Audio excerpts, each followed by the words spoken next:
Due to many reasons, you want to delete all content and settings from your iPhone device, but forgot your iPhone's Apple ID password. If you also encounter the same problem, don't worry, in this video, we tell you two methods on how to factory reset iPhone without Apple ID password. The first way to factory reset iPhone without Apple ID passcode is using iTunes. Put your iPhone in recovery mode, and connect your iPhone to a computer. After that, run the latest iTunes on the computer.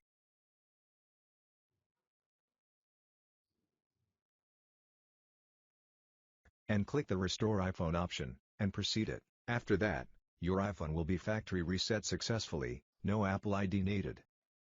Another way to factory reset iPhone without Apple ID passcode is using Joyoshare iPasscode Unlocker. Joyoshare iPasscode Unlocker is a professional iOS unlocking tool, which can help you factory reset iPhone without passcode, remove Apple ID without passcode, bypass MDM and screen time passcode without any data loss. Anyway, now let me show you how to factory reset iPhone without password or Apple ID by using Joyoshare iPasscode Unlocker. Run Joyoshare iPasscode Unlocker, connect the iPhone to computer, click the Unlock iOS screen section, and click Start button to proceed.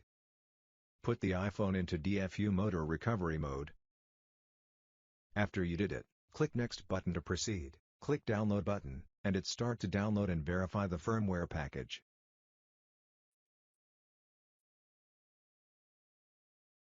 After that, click Unlock button, and confirm it. Joyoshare iPasscode Unlocker will unzip the firmware package, and start to factory reset iPhone. After a few minutes, iPhone will restart. You are coming the hello screen, which means your iPhone is already factory reset.